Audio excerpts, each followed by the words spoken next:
everyone, welcome to Shoolini Spotlight. I'm Gia and today we have with us defense expert Colonel TPS Gill, someone with 38 years of experience in the defense industry. And today we're going to discuss some very important topics with him regarding the global geopolitical scenario of the world and security issues concerning India. So welcome to Shoolini Spotlight.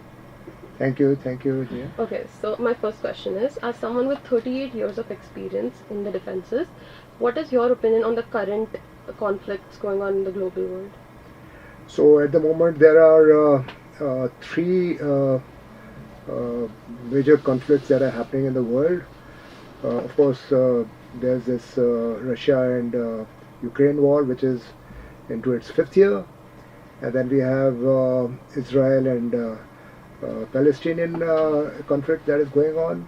That is now further increased and spilled over to Lebanon also. And then third, of course, is the major one that is affecting everyone's life. That is USA versus Iran. So there are three conflicts which are happening together, and this is now affecting the entire global world. Earlier on, when there was this war between Russia and Ukraine, the economies of the Europe were most affected, and on the periphery side, the rest of the country, the world was also affected, but not as much. Right now, because the Middle East is the hub of all the oil in the world, I mean maximum oil, and so it is affecting the life of everyone across the world. Okay, so how do you think these global conflicts are affecting India strategically, economically, and diplomatically? Yeah, so strategically we can say that so there is a churning going on in the world post the Russia-Ukraine war, and post the election in the USA. And we know how President Trump behaves in his inimitable style, where he dreams of something in the night and issues orders in the morning. Nobody knows what he is going to order. So he's turned the entire world upside down, and so on the strategic side, we can say that the world is now passing through a phase where there are situations which are, the countries are now realigning themselves. Okay, so strategically, we have always been very close to Russia. Always, Russia has always held the India's hand, and even today we are close to Russia. And in fact, just about 2 days back, we have signed another agreement with Russia where we are going to exchange. We are going to put our troops on ground in Russia, about 3,000 military men in Russia, and vice versa. They will put 3,000 men in India. So as far as strategic relation with Russia is concerned, it's going on. As far as the rest of the world, we are strategically now become closer to Europe, which always kept a distance with us, including UK. And then we also have a good strategic stance with Japan and Australia. And with the USA, we are at the moment in a transitional kind of a relationship strategically. Although we have to have, because these are the two largest and the oldest democracies in the world, and so at some level we are fairly okay with the USA, although economically and with the President Trump's way of handling things, and imposing various tariffs, including on India, very heavy tariffs initially had put. Even now they have not fully gone, and our trade agreement is getting delayed with the USA because of their demands.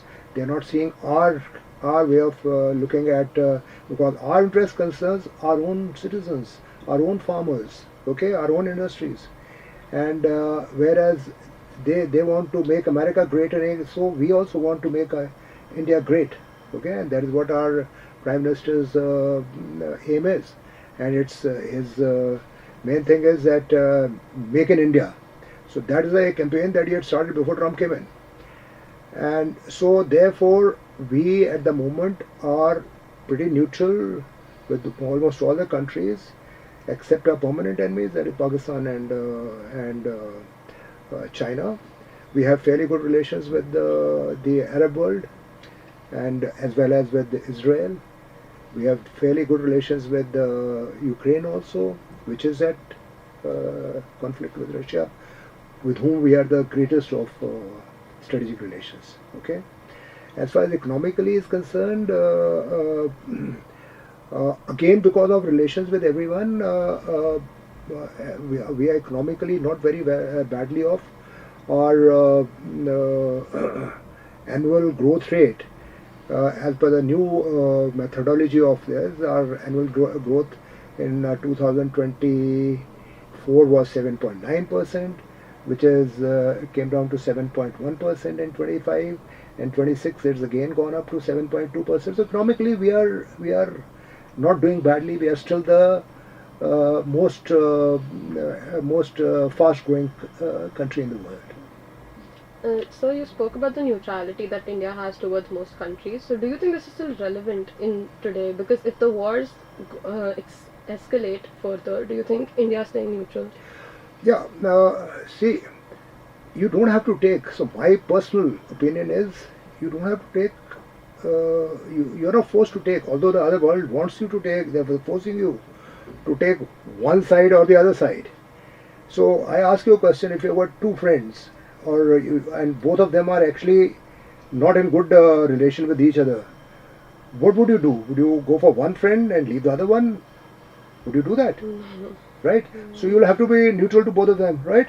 So what is the problem of India being neutral to the other countries? I think we should be neutral to. So we don't have to take, and this is the problem with the Western world. They want us to take side of the Western side, okay? And so when Russia attacked Ukraine, they wanted us to abandon Russia and to take their side. But very rightly, India said no.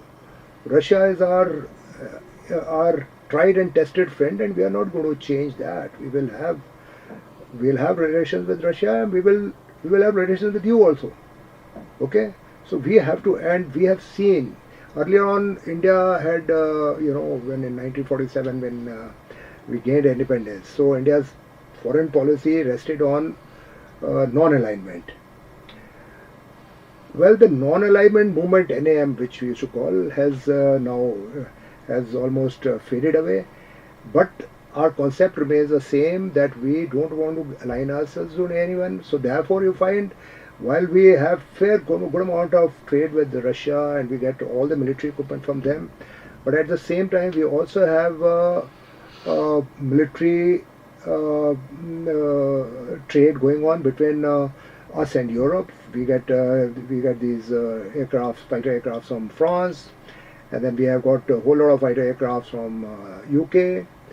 We are taking these submarines from Russia, and there's a little bit of and of course with the USA also we are buying weapons from them also.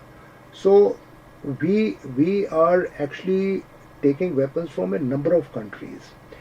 Although now the new policy of the government is that let's start manufacturing, because we saw during the last small little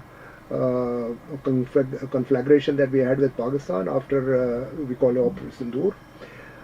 There we saw that the fighter aircraft that we had taken from France, there are some key codes that they had not shared with us, and we could not use that fighter aircraft to the extent that we wanted. If those codes were with us, we would have lost a number of Pakistani aircrafts. Okay, so we do have the diversity, but eventually we want to make our own make in India as far as the military equipment is concerned. Okay. So you said that India is well equipped for now, defense-wise. So do you think that we're ready for a multi-front conflict in the future? Yeah, the thing is this, that have uh, we have been enemies with China, and we have been enemies with Pakistan. With China, it is a small little territorial problem. When I say small, territorial problem exists with a number of countries, but with Pakistan, it is a different thing, where they want to take the whole of Kashmir from us. They in 1947 they sent their army along with the Mujahids, and they occupied. They came right up to Kashmir, Srinagar, and then Indian armed forces pushed them back. In fact, a stage had come in 1940. The war continued 47 to 48. In 48, we had actually started. We were almost in a position to take back whatever they had taken off, and which is now the POK, Pakistan occupied Kashmir.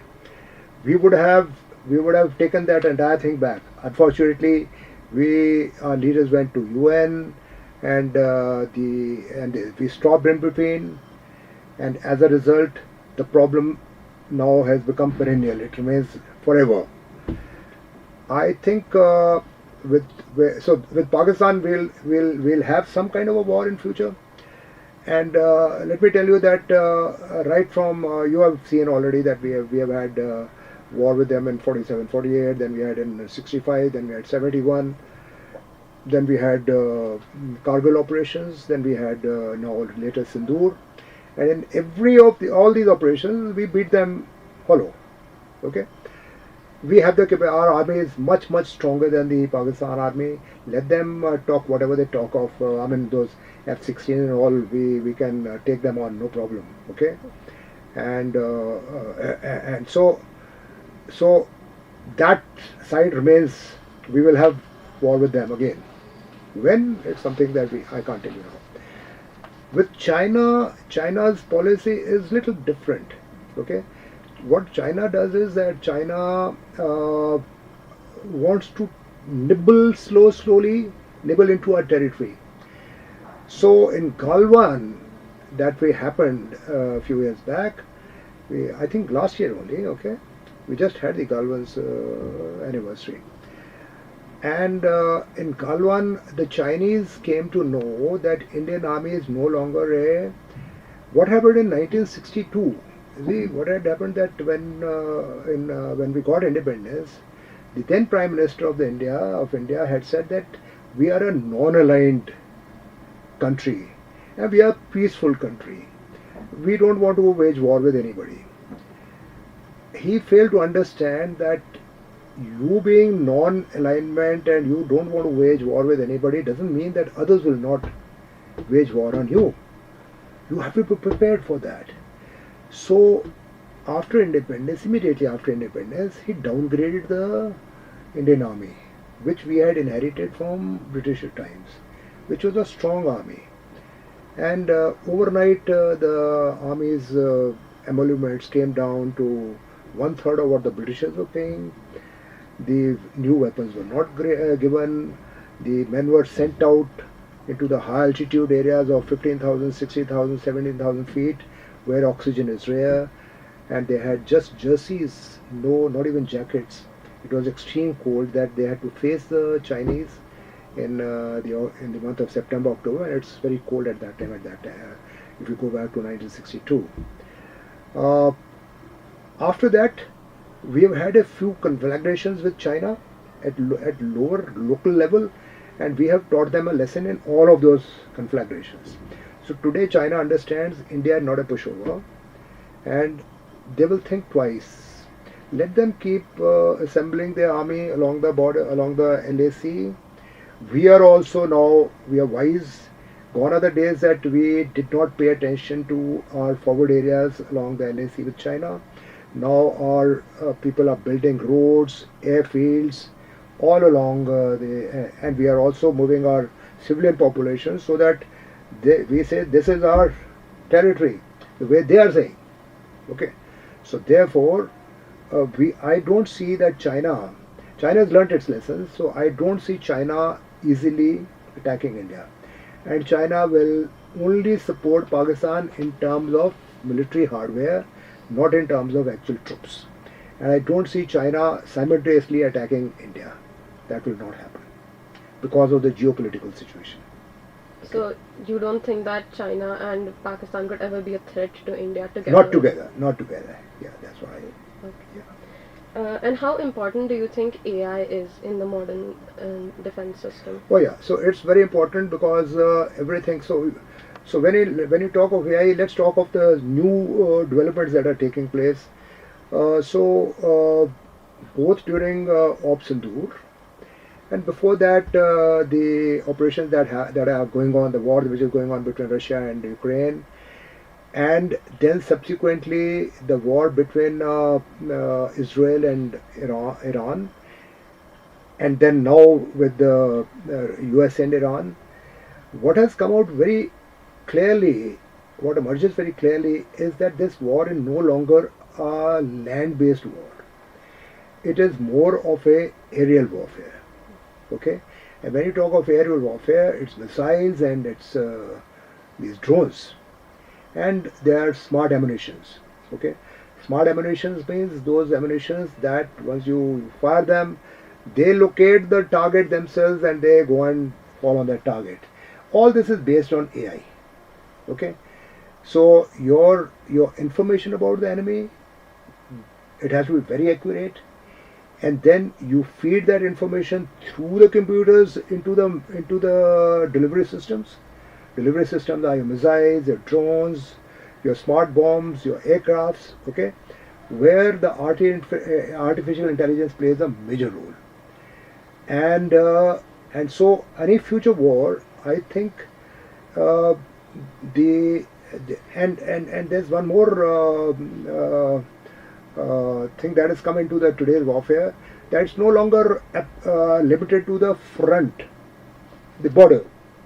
Okay, that there's this enemy is here and you are on this side of the line, there's the border, and here is your army and there's their army and they're fighting one to one. Okay, today they are going to fire drones and which come and hit in Chandigarh, or you go and hit in Delhi, or go and hit those places where your factories are, your military factories, or your airfields. Okay, and they don't have to send their aircrafts also. Okay, the aircraft can send out a missile from 700 miles away. Okay, so and in the bargain, the war encompasses the entire country. Okay, तुम्हारे घर में बैठे हैं, हम अपने घर में बैठे हैं, suddenly आगे वहाँ पर लैंड करेगा. You have seen this happening in Israel. The entire Palestine is gone. There is not one single building standing there. Look at what is happening in Iran. Look at what we did during Operation Sindoor.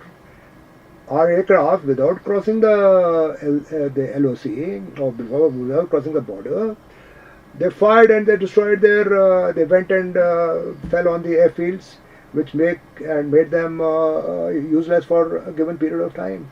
Okay, so that is the importance of AI. That today AI will play a major role in any future war, and the traditional, and so therefore we need to improve our or create new strategies, new tactics for attacking the enemy and for defending ourselves. Both the things have to be there. We have to defend our population, we have to defend our communication centers, we have to defend our factories, our airfields, our ports. Everything has to be defended. And so for that, the government has to think of strategies how to do it. And new systems are coming, new kind of weapons are coming in, where you don't even know how to fire. The infrared machines are coming in, where when a drone is coming, you fire an infrared beam on it and it will destroy it. Okay? Yeah. So, sir, India is very reliant on oil imports from the Middle East. Yeah. So, do you think that the blockage of the Strait of Hormuz is going to impact us? It will. I think I can't say exactly what is the percentage of oil that we are getting, but see, actually, there are different types of oils. You know, they call it sweet oil and not so sweet oil. Okay, sweet oil is the one that is very easily it can be processed and refined into petrol, diesel, and other fuels. Okay, the the other one is difficult. So you got to have very heavy refineries to convert that into the fuels. Okay, so in the Middle East, the oil is the sweet oil, and so it's very important for us to get that. Okay, today US is boasting that it's got large, it's floating on a large chunk of oil. It's practically the whole of USA is sitting on oil, but that oil is not the sweet oil. It'll take so India is now undertaken. If you've read the news, I think a few days back, a couple of weeks back, where the Reliance they're getting Reliance to come and set up a refinery in USA to process their oil. Okay, so to that extent, our dependence on the oil coming from the Middle East becomes very important. Okay, it will affect if this war continues for a longer time. Okay. How do you think India should maintain its diplomatic relations with both USA and Iran during a conflict like this? Yeah, this is a fine. It's kind of walking on a razor, on a sharp razor. You and or because दोनों तरफ खाई है, इधर की खाई में गिरे तब भी फंसे, इधर की खाई में गिरे तब भी फंसे, right? So I think this is a very carefully India has to tread on this, and don't fall prey one against the other. While we have a huge amount of dependence on Russia, and Russia has really helped us over the last 3 or 4 years since the time this Ukraine-Russia war started. We are the ones who have got the maximum oil from Russia. And despite the fact that we were under a lot of pressure to stop that oil, India continued processing, and our Prime Minister kept on saying that our interest lies in protecting our population, our farmers. Oil is not only the petrol and feed diesel. Yeah, oil is used for so many things. Your fertilizer is dependent on oil. Okay, so we were for last 4 years. It's only when Trump came in the beginning of last year, and he started imposing a whole lot of tariffs. Initially, he imposed some tariff on us, and then when he found that his peace process with between Russia and Ukraine is not making any headway, then he told India that I'm going to impose a huge tariff on India till you stop taking oil from Russia. Okay. So then we had to abide with that, because if we impose that much, that will take our foreign bill to huge amount. Okay, and our trade with USA will get very highly impacted. तो वो भी नहीं हम चाहते थे to happen. So therefore, very you have to tread very carefully on this path. So we went along with that. Then Hormuz came along. They stopped oil from Hormuz. सारी ships को बंद कर दिया उन्होंने. So then it's not only for India, for across the world. Then everyone started crying that we are not getting oil, including the US's friends in Europe. They also howled. So as a result, then he said, all right, for next 1 month, we will put those tariffs in freezer. You can take the oil from Russia. So we are taking oil from Russia today, but it can change tomorrow, because we don't know what Trump will do tomorrow. Okay. So that is where it stands, that while we have a fair amount of good relations with Russia, we can't make USA also we are against USA. We have to play along with USA also. We have to make like he said, I want Modi to make me happy. Okay. In other words, he's saying that you उनके साथ जो हमारी treatment ये जो talks चल रही हैं for trade agreement, So he wants that India to expedite that, and जो भी वो उसमें है हम मान लें उनकी बात. That's what he's trying to say. But we are playing our cards. हमारे भी बंदे ठीक हैं. They are doing good business. Gujarat के लोग अच्छे. They are good business people. Okay, they can negotiate well. So that is what is happening. We are negotiating with USA. तो हमने भी कैरेट हैंग कर रखी है उनके आगे की, हम तुम्हारे से कर रहे हैं, मना तो नहीं किया तुम्हारे साथ, उधर भी है हमारे relation. So this is what is happening. Okay. Yeah. How do you think this conflict is affecting Indian diaspora workers, like in the Middle East, in the Gulf region? Oh, that is affecting. That is a huge. I think we have million plus people. Maybe I don't know how many million. I don't know really, but it is millions of people who are working in the Arab world. Okay, starting from I think the whole of Arab world is. I think states like the South Indian states, especially Kerala and all, lots and lots of people are working in these, whether they are in Saudi Arabia, UAE, all these countries. The Indian workers are a hell of a lot. And if they get affected and they start coming back, if the situation goes out of control and they have to fall back, India will suffer a lot. Because there's a lot of money that they are sending back home, and that money will उससे India को बहुत effect होगा. So we want this war to end as soon as possible for multiple reasons, and one of them is the Indian diaspora, which is there in this thing. Okay, apart from the world. So what lessons do you think India should learn from these global conflicts and the conflict we had ourselves with Pakistan? So the lesson is that wars do not solve the problems. Okay, it's only that you sit down on a table and discuss. ठीक है, उसमें, and when you sit on a table, what is it? It is a give and take. Okay, if both sides want कि मैं अड़ा रहूँ, मैं अपने पर जवाब अपना रहूँ, तो negotiating table भी कुछ नहीं करेगा. Then फिर war होगा. War के बाद फिर वो negotiating table आएंगे. फिर वो जब आएंगे तो एक साइड को थोड़ा सा अपनी डिमांड को कम करनी पड़ेगी. This is a ongoing process, है ना. But war by itself will not solve the problem. It has to be a negotiating table. For example, now they had just met, I think last week, between America and Iran and Pakistan. They had come to some agreement. They had decided a few things. One of the demands by America was that Hormuz should be opened. Iran agreed.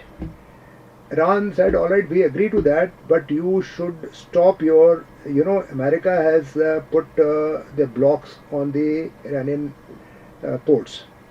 So they said, you remove the blocks from our ports so that our ships can also go and come and go. Okay? Now, America did not agree to that. What was the problem? He should have agreed to that. This could have now gone to the next level of talks. But today, it's reverted back now. Because उन्होंने कहा कि हम Hormoz को फिर बंद कर देते हैं, उन्होंने फिर बंद कर दिया है. So on a negotiating table, it is a give and take. Somebody has to give, and both sides have to give a little bit. सारा नहीं देंगे. Same thing is happening now between Lebanon and Israel. Okay, Israel and between Hamas and Israel. They are ready to talk to Palestinian government, but they are not ready to talk to Hamas. Hamas is a militant organization. Why should they talk to the militants? Okay, they want to eliminate the militants. It's very difficult, very very difficult. I mean, they've been now fighting for more than a year, or it's how many, 2 years now. Okay, so that thing will that happened, I think 2 years back, 23. No, it's the third year, I think. Third year going on. So they have not been able to eliminate Hamas totally, right? So sitting on the table and talking to the people who matter is the important thing. So initially President Trump was saying, I want to talk with whom should I talk in Iran, because all the leadership they had killed. Khomeini had been killed, all the top generals had been killed, all the major politicians had been killed. Now the president is very much there. Even Khamenei's son, who is now supposed to be the leader, I don't know whether he is alive. Firstly, even if he is alive, he must be so badly injured that we've never seen him live on the telephone, on the television. That means he's either not there, or if he's there, he's in such a bad state physically that he can't come and. But they're issuing statements in his name and saying that he is our leader. So Trump was saying, who should I talk to in Iran? Well, now they have sent out a delegation. They sent a delegation to Pakistan who discussed with the U.S. delegation headed by Vice President Vance. And right now it is in a stalemate. I'm only hoping that the USA removes their blockade of the Iranian ports so that the Iranians can also let the Hormuz get open so that the rest of the world feels the relief of the oil pressure. So do you think that conflicts like this can strengthen the alliances between countries like Iran, Russia and China? Yeah, so see, China is, for that matter, any country.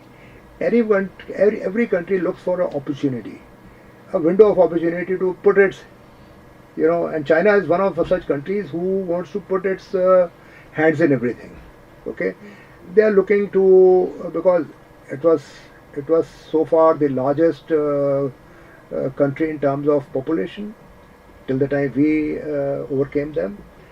So with that kind of a population, you are looking for new avenues for investment, for sending your people outside and doing business in those countries.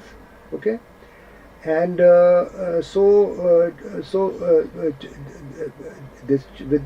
China has been doing that. Okay,